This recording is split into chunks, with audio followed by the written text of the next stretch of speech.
All right. So without further ado, we have Loki presenting on GSM this morning, or this afternoon, sorry. And I'm here too. And what's your name? Dean Pierce. Pierce Loki, yeah. And Pierce, I'm sorry, I missed that. So without further ado, I'm going to let these fine gentlemen get on with it. Enjoy. So the keys are mapped to that, so just go ahead and directly use the keys. Wait, left and right? Oh, complicated. Okay, NSA Playset GSM, welcome to our talk. We're going to be talking about the NSA Playset today. We did some fun GSM tools, and we're going to talk about it. My name is Dean Pierce. This is my 4th DEF CON talk. I've been attending DEF CON since DEF CON 10. Whoa. I am an information security professional, and I work in the field of product security, which is great. It's way cooler than like pen testing. Like you actually get to like fix shit before it gets released on the market, and you get to see really cool shit like years before it gets released. So it's good stuff. It should be a career path that people look into. Also, for some reason, whenever I get a paper accepted at DEF CON, it's about wireless stuff. I've submitted talks to conferences all over the place, and the only place I've ever talked about wireless stuff is at DEF CON, and for some reason, those are the talks that get accepted, and all my non-wireless talks never get accepted, but anyway, that's about me. Thanks. Hey, I'm Loki. Yeah, that's loud. This is my first time talking at DEF CON. In fact, it's actually my first time at DEF CON.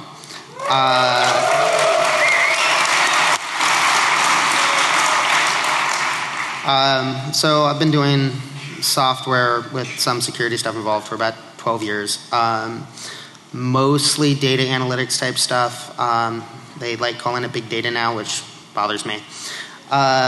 And pretty much every role I've ever been in, I've had to do some sort of security stuff. I like seeing problems, which is why it's always been of interest to me. And the GSM stuff about the past 4 years I've had a heavy interest in, and just kept playing with it. And that's about it for me. So let's see. So GSM, most of you guys are probably familiar with it, but it is the most widely used cellular system in the world. And right now, there's like 7 billion, I think, as of 2013, people worldwide using it.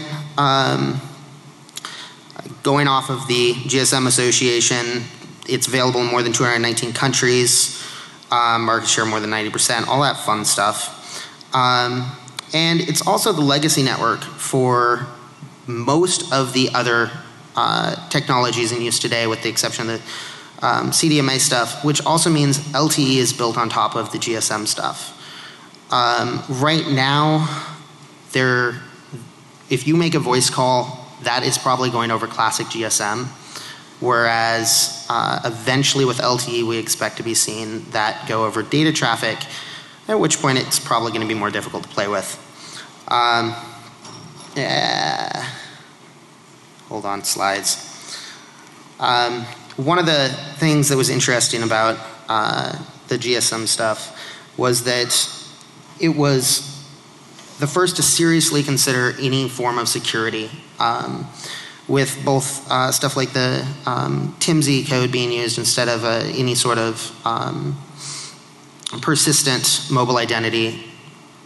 It somewhat helped anonymize your usage of it from just a eavesdropper's perspective. It also used A5 encryption, which there's various types of, you have your A51 and A52 are the standards. And unfortunately what was rolled out to most of the world was a slightly broken version of it, even though at this point most of them have gone to the somewhat more secure but still breakable A51. There's A53, but as far as I'm aware there's no rollouts of it. That one, also known as Kasumi, nobody has any breaks for it at this point that we know of.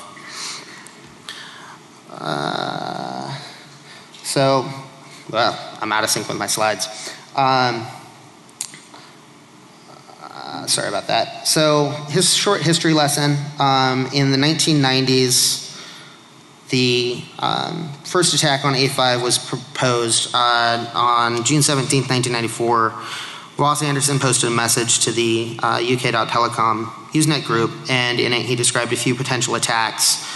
It was also one of the first publications of an open A5 cipher implementation. Up till then, the people had some idea what it was, but nobody had written any code or published any code that may represent what it looks like internally. It was over 20 years ago. Yeah, that was over 20 years ago. And we're still using the same cipher today. In 97, at Eurocrypt, I can never pronounce his name. It's Jovan Golik. Presented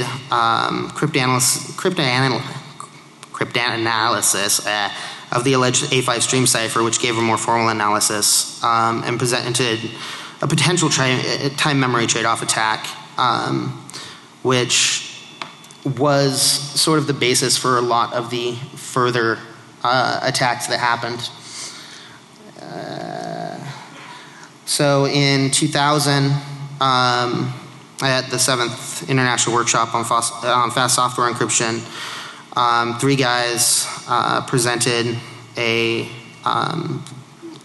paper on real-time cryptanalysis of A51, and then that one, that was the first attack to theoretically allow you to see decrypted traffic in real time.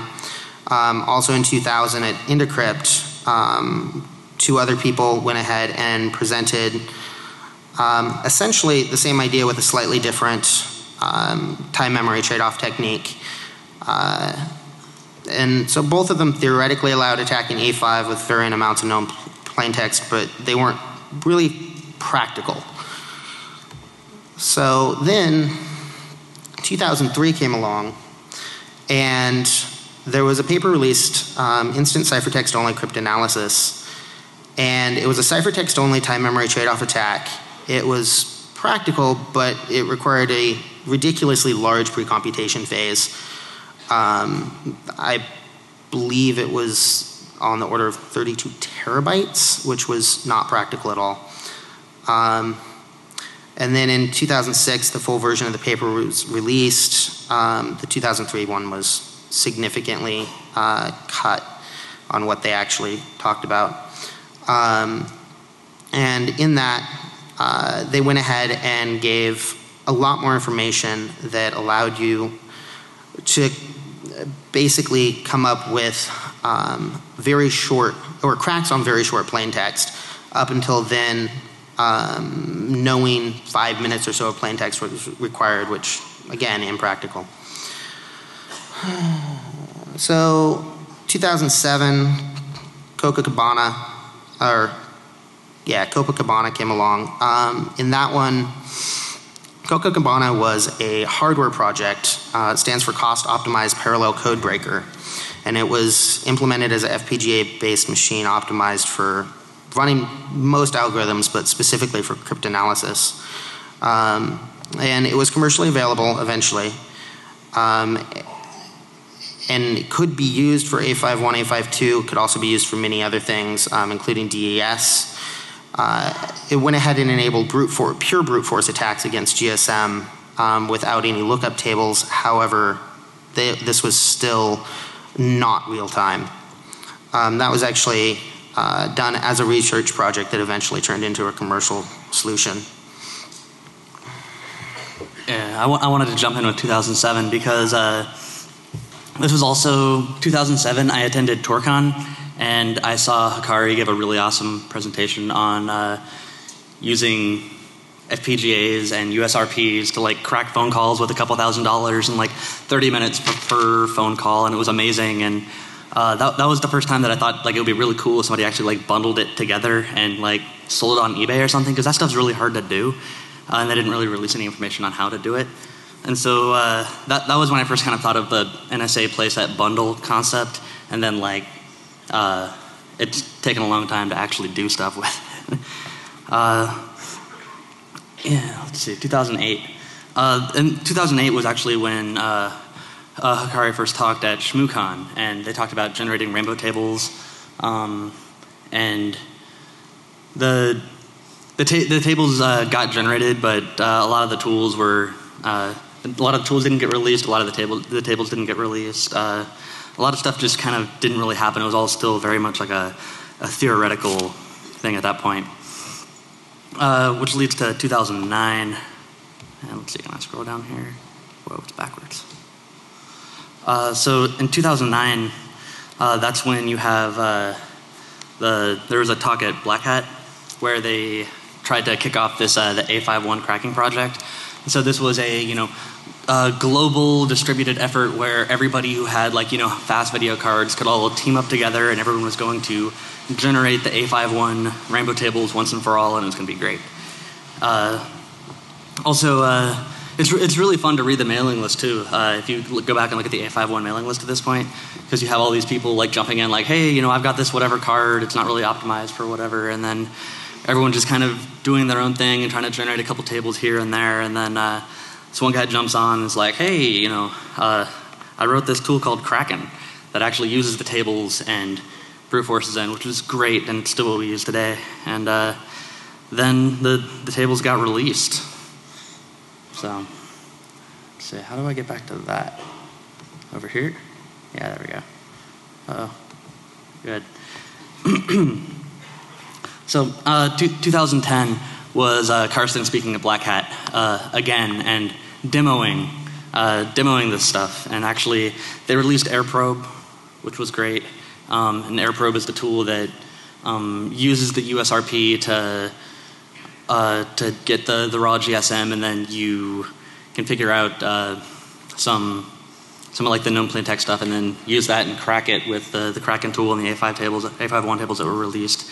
And then you could use AirProbe to decrypt the traffic, and he showed this all on the Black Hat stage, and it was great, and everyone applauded, and it was very wonderful. And they also talked about in 2010, Osmocom BB actually using the Motorola phones to start sniffing stuff, which is great because they're a heck of a lot cheaper than the USRPs, which tend to be a couple $1,000s if you get all the accessories with it. And then the phones are just silly little phones that you can get at any little store. And so that was great. And then at the end of 2010, Carson did a talk at CCC that was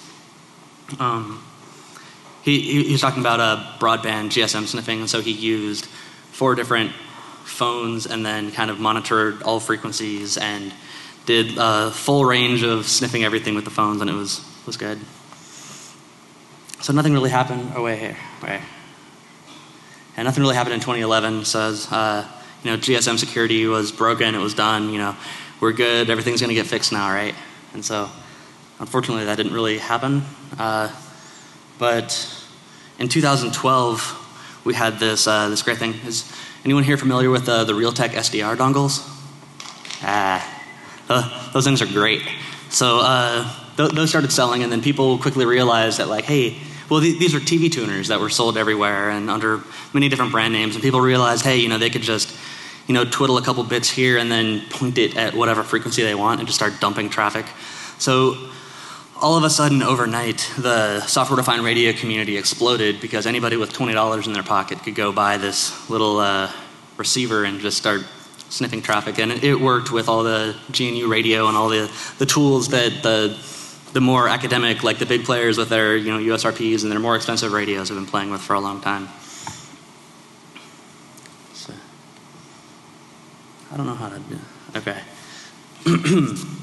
And then that brings us to 2013, and we started seeing, Hack RF coming out, Blade RF coming out, some really good kind of medium-end software-defined radios that were able to transmit and do packet injection and do all sorts of very, very cool things.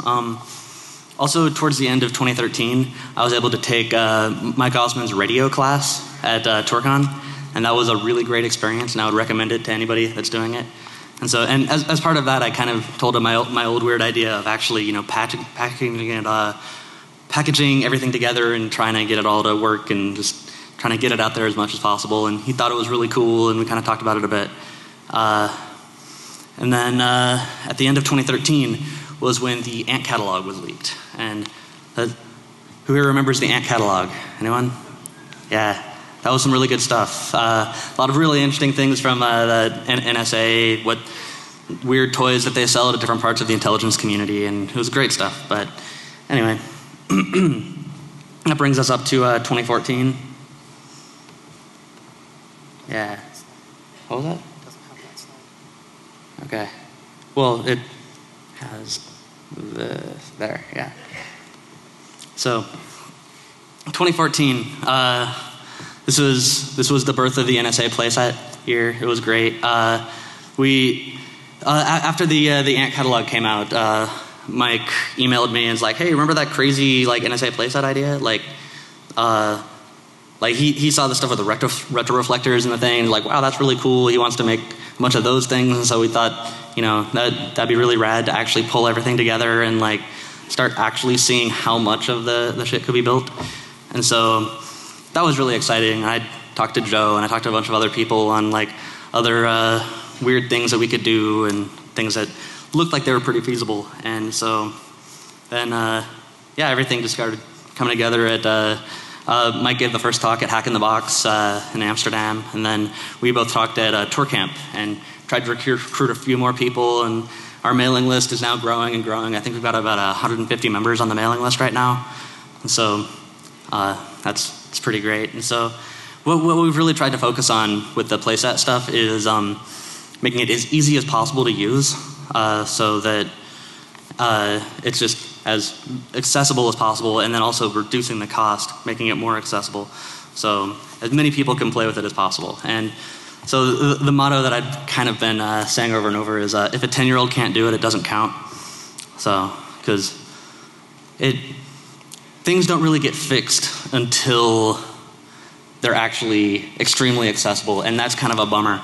Because even with all the great work that Karsten and all the Osmocom people did, I mean, we're still using a lot of the like crazy, terrible cryptography, and a lot of even the fixes that Karsten has recommended for the carriers have not been implemented. So that's kind of a bummer. Let's see. That's yours. So with the NSA Playset, it's actually sort of three separate things. And I'll go over one of them, and Dean will go over the other two. But in general, what we've done so far with the NSA Playset for the GSM is we've got AirProbe successfully working with essentially any major SDR out there through the use of the Osmo SDR, which basically gives us a single interface that supports the HackRF, the BladeRF, the RTL SDR, the USRP, without having to worry about, from our code, what the back end is, what our signal source is. We've improved the signal tracking a bit. There was a lot of problem with drift, especially with the cheaper RTL SDRs. And so frequency correction code has been improved a bit. The Kraken A51 tables and indexes have gone ahead and been put on a single external USB 3 hard drive. It's basically plug and play with the Kraken program on any Linux machine at this point. It also works on OS X in some cases. And then also a bootable environment based upon Kali Linux that has been upgraded with the new Radio 3.7 and a bunch of GSM specific tools. Oh, and we also ported the AirProbe GSM receiver to work with 3.7. So the bootable environment, you know, of course it comes with everything Kali comes with. It also comes with the improved GSM receiver. It comes with which is what you use to actually listen for traffic when you're using SDR. CCCH scan, which is a similar thing for the Osmocom BB phones. It comes with Kraken binaries and various other tools, calibrate, stuff like that.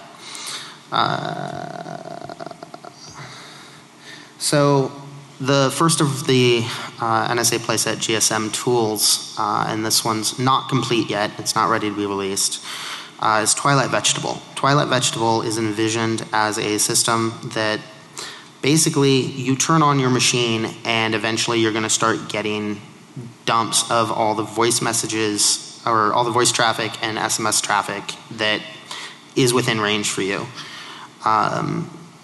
The sources are basically any of the SDRs supported by Osmocom SDR, as well as the Osmocom BB and Samsung Galaxy devices.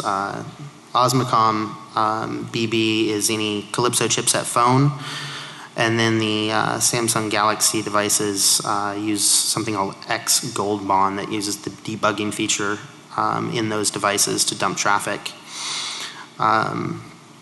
And basically, the Twilight Vegetable envisions those as just client interfaces that are detecting and dumping traffic to a central service. That central service is then handling all the decryption and stuff like that that's necessary, as well as decoding into data. Let's see. So, basic overview of the system. You have the UM interface capture clients, which are the SDRs and Osmocom BBs. Those just send the data to the central dispatcher, which basically consists of a database server that we store stuff like session keys, TIMZ to IMZ mappings, that sort of stuff in, and then a bunch of custom software that's written around that database. To send requests out to Kraken to run statistical analysis on the encrypted data to detect, what type of plain text we think it is, and then of course Kraken itself, which is the executable index files and the tables, with the potential to have that load balance so that Kraken definitely has a speed limit. You can go ahead and get around that using multiple instances. And so the UM interface capture device is basically one of these. We have it mostly written, but one of these is written for each type of device. One for the Osmo SDR, one for X Goldmon, and one for Osmocom BB. If a new UM interface, that is the radio side of things, capture device comes out, it should be able to be added relatively simply, either by writing a complete new driver or hopefully Osmo SDR supports it. So each of those is responsible for listening to one or more, they're ARFCNs, they're absolute radio frequency channel numbers. Basically just think of them as frequencies. There's a direct mathematical mapping between the ARFCN number and a given frequency for a given GSM band. And what it does is it goes ahead and detects any what are called immediate channel assignment messages. These basically say, hey, I need you to switch to a new channel and I'm most likely going to send you encrypted data. So when the phone receives this, it switches to that new channel, and the first message that's usually sent is a begin crypto message, which we know what that looks like. It's known plain text. So we can use it with Kraken to go ahead and crack the rest of the traffic. So when it sees that channel assignment message, it goes ahead and starts capturing all the data on that channel. Once that channel is released or that channel is reassigned, since sometimes the channel release messages themselves are encrypted and we can't detect that until we've cracked it, it goes ahead, ends the capture file. Ends the capture file and submits it to the central dispatcher.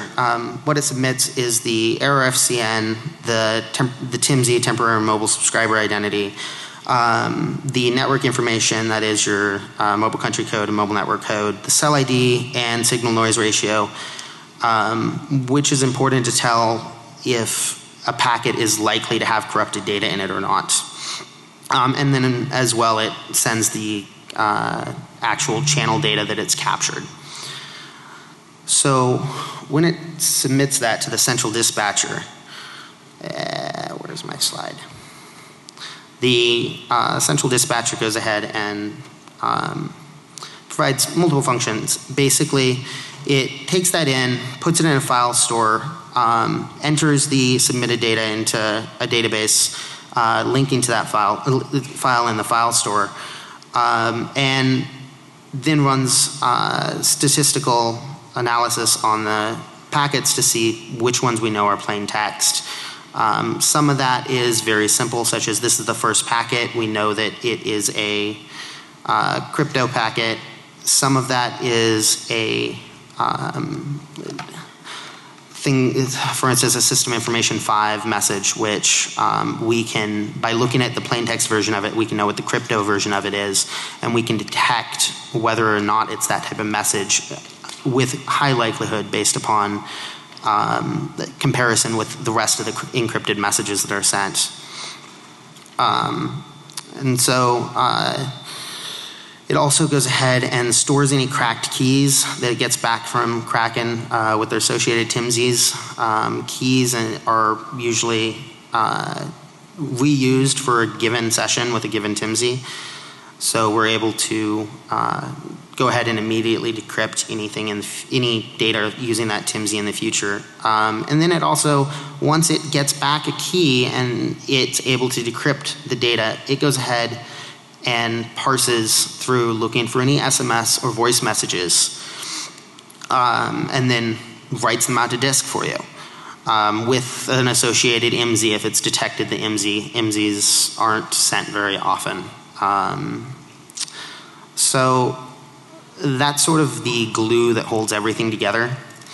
The next part of that is Kraken, which will be covered more later. But Kraken, when it's able to be run in server mode, and it supports an asynchronous operation so that we can just submit a bunch of cracks to it, and as it's able to, submit a bunch of binary sequences to it, and as it's able to match those and give us back potential keys, we can check those keys in whatever order they're returned.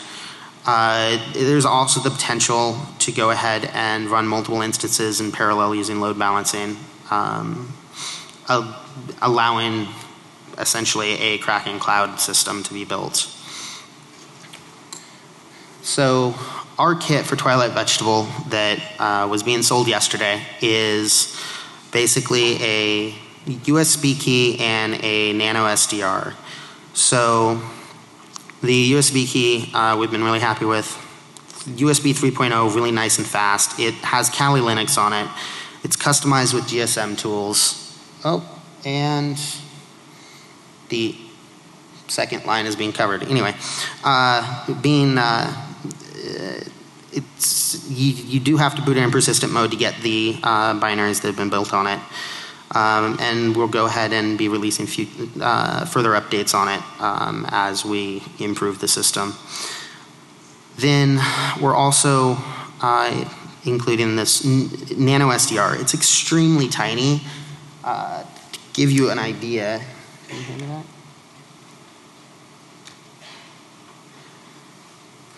This is the RTL SDR. And I mean, that's about as small as you're going to get for any software-defined radio I've ever seen. They're also really cheap. They're $20. They have improved crystals and capacitors, and they come from a company called Newelec, which they specialize in doing RTL SDR stuff, not just TV tuners. So this specific device you can tune from about 25 megahertz to 1700 megahertz, which unfortunately does mean that you can't do the higher bands such as the 1800 GSM band, or in other places the 1900 GSM band. However, you can do the 850 band in the US, which most places you have at least some representation on. And the connector on it's standard MCX, so whatever active antenna or better antenna you manage to find, you don't have to deal with any weird connection issues. So Newelec actually was really nice, and there's a few things about them. We want to give them a shout out because they went ahead and provided us with some nano SDRs to throw out to you guys later. You know, free swag's always good. And then, as I mentioned, they have the improved electronics, and they also went ahead and gave you guys a discount code. It's good through the end of August. But most important for a lot of you guys, they accept Bitcoin for software-defined radio purchases. That's always sort of advantageous. And they also work with other SDR stuff, so they have more than just this in stock. And they know what they're talking about if you have any questions about if you can use a given SDR device for a given purpose. And so that brings us to the next segment, which Pierce will take care of. So, did anybody in the audience get a little Twilight Vegetable USB stick yesterday? It's good stuff. We were selling them over by the Hack Vive booth. I mean, it's a 16 gig USB stick. If you have one of your own, the image will be on the website tonight. It's like 7 gigs or something, so it might be kind of hard to download at the hotel, but I don't know. When you get home, download the image and make it yourself. I mean, and we will be releasing updates. All right. Okay. So, who here remembers the Genesis handset? It was it was like it looks like a telephone, right? And that's because it pretty much is. I mean, it's a Motorola Sliver L9. If you look at the picture there, and you know they did some modifications to it. I guess they added some memory to it and some different SDR components.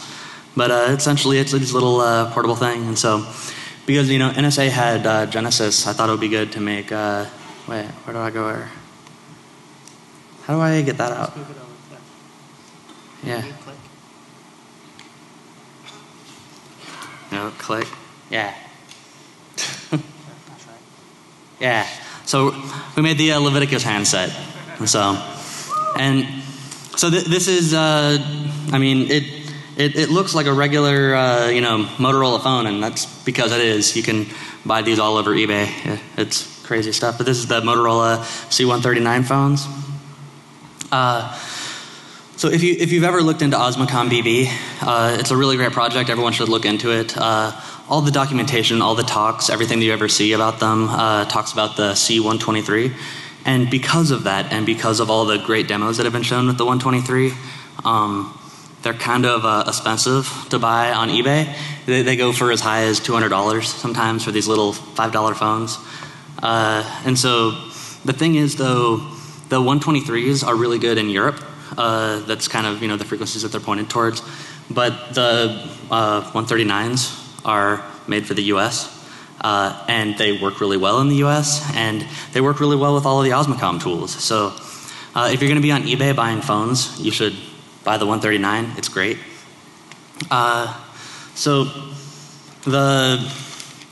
in addition to that, you also need this. Like a custom FTDI cable that talks serial over the micro audio port that's in the thing. So you connect it in, you got a shell, and then all of the tools work with those sorts of things. And also one thing that I didn't quite realize until I started playing with it is that the firmware that you flash onto the phones actually exists only in memory by default. You're typically not supposed to actually persistently put the things on the phone. And so what happens is, you turn your phone off, you turn your phone back on, and it's like it's a regular cell phone. So that's great. Let's see. So as part of the Leviticus handset, I wanted to throw some good demos on the USB. If you download USB, or if you managed to acquire one yesterday, I got this tool that's in the home directory. When you boot Kali, you boot into persistent mode, and all the tools are in the home directory. I made this shell script, RSSI. RSSI is a firmware that does kind of frequency scanning, and it's pretty neat. And so you do /RSSI, and it loads up the frequency scanner. And we're going to have a demo of that in a second here. I also wanted to show off some actual, live GSM packet dumping. And so I put on this layer 1 pushes a special image to your phone that essentially turns it into a GSM kind of gateway proxy kind of thing. Like it's a layer 1 kind of device that you can do all of your typical like, hey, I'm a cell phone tower or whatever, or you can do dialing or whatever, and you translate it all to layer 1, and layer 1 it just spits it out, GSM over the network, or it receives whatever. And the CCCH scan, and I have it modified with the burst and patch, if anybody knows what that is. It allows for a lot of GSM dumping and seeing raw GSM traffic on the network, which is really great. And then you just load up Wireshark and you can navigate through, and it's good stuff.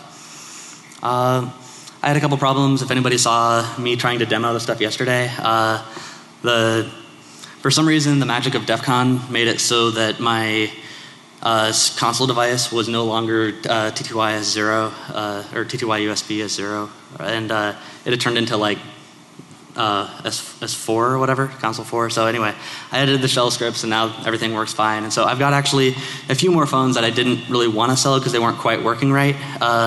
And so I've got a number more, and they work fine. I just needed to edit the shell script. I don't know what was going on yesterday.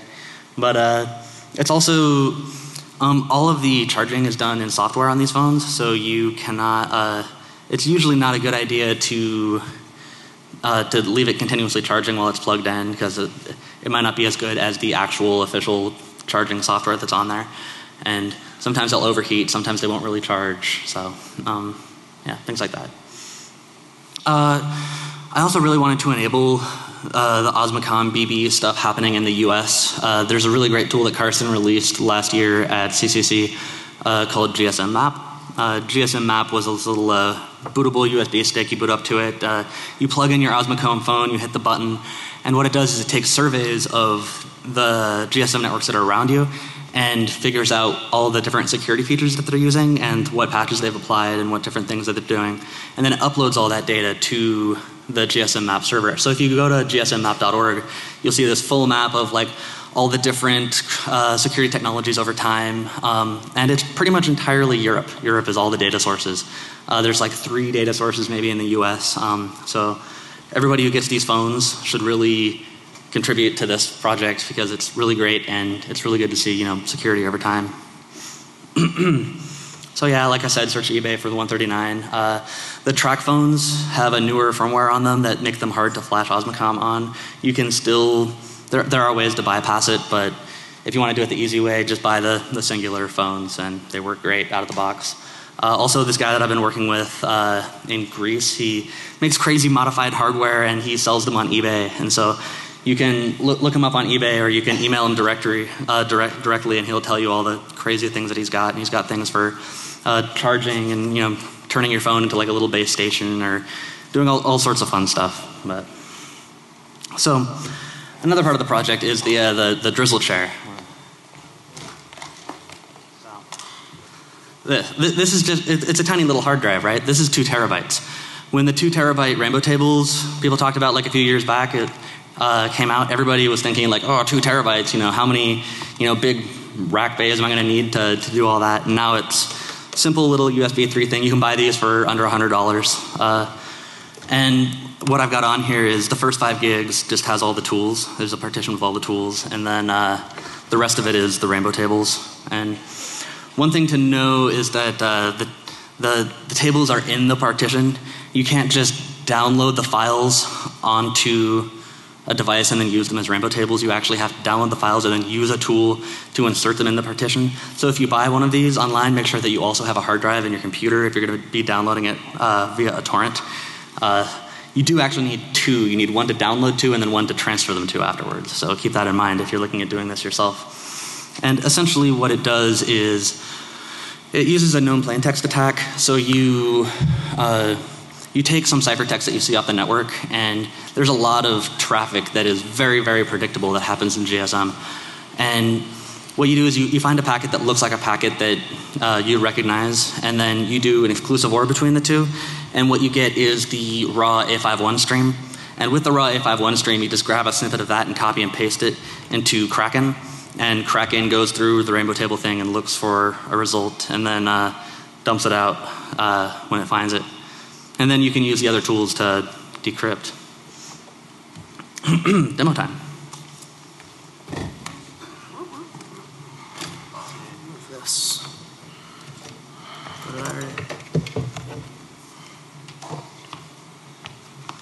Yeah, you see that it found one. But wait, what is this? Oh, fun.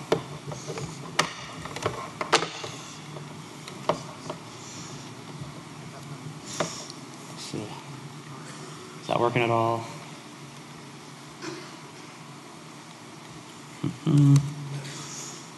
Okay. Is it seeing any signal? Anyone? I might have to reboot to do that. Blah.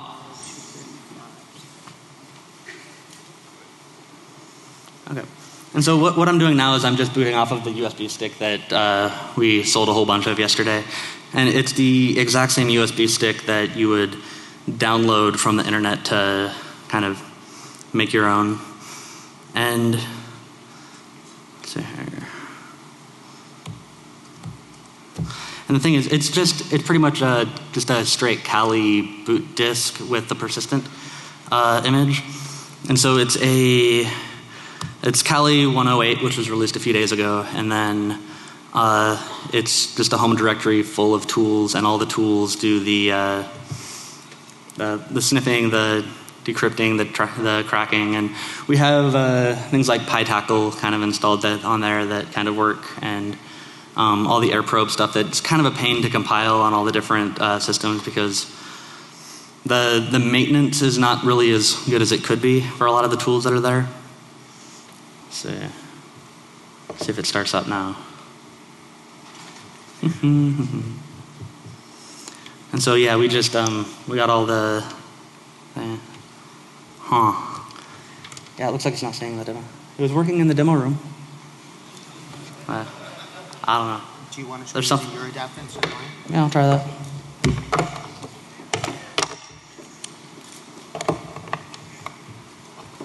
Yeah, see, this is where the Q&A room comes in handy.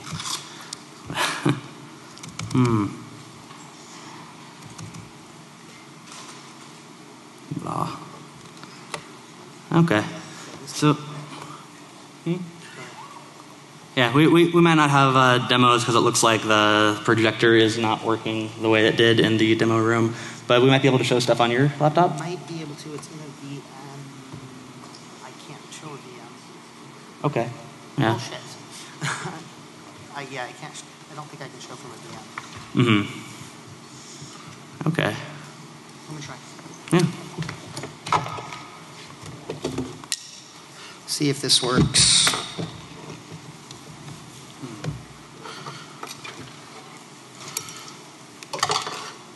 Show is that screen.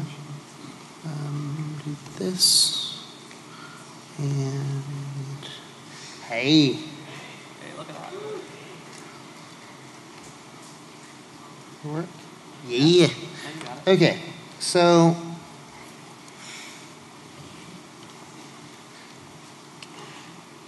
it's very small. I had already run this. It takes a long time to run. There's a tool called Calibrate that will scan through frequencies, all the possible frequencies for a given GSM band and tell you which channels are active. So I ran that and it told me that the best channel in the area was ARFCN 180, which is 869.4. The E6 is scientific notation telling it, so I don't have to do megahertz.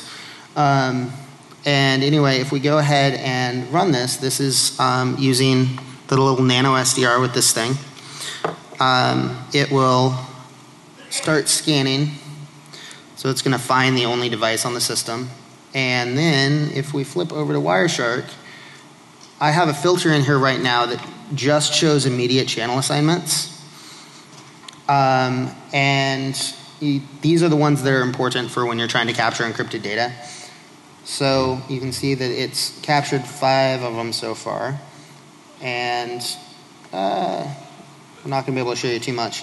But so you got your header telling you the channel it's on and stuff like that. And then you have your immediate assignment data itself, which contains a channel description that tells you, hey, I now need to start capturing on, say, channel 0. Usually it's channel 1 through 7. This must be control traffic that's going to be encrypted. And it really is that simple to start looking at GSM data in Wireshark. If I remove the filter, let's see, you'll see that it sends it to a given port, so that port isn't open right now, so we're getting ICMPs, but every one of these GCM or GSM tap messages is coming through, and that's being captured live off the air. So, quick demo of that for you guys. Do we want to do swag? Yeah. Okay. Wait, did you do the demo? I just, yeah. Yeah. Yeah. We're running out of time. Yeah, we're out of time. But I can also, if anybody wants to see afterwards, I can show off the actually using the Osmocom phones and flashing it and how it's just a couple commands. Yeah, I don't have a mic. Yeah, if anybody wants to see afterwards, I can show off flashing the Osmocom phones with the little scripts that I have on the USB stick. But we have swag also, so you're gonna throw out your thing first. Any questions? Good questions get good swag. Bad questions get heavy things. So, yep. Wait, what was that? You don't have time for questions. We don't have time for questions? Okay. How long? Is that 2 minutes? Or yeah, 2 minutes for for the Kraken drives. Yeah. So about 2 minutes. So you on 45? Yeah. So we'll be in the Chill Out Cafe for Q&A, and if you got good questions, you get SDRs. Come ask us questions. Thank you very much. Don't forget yours.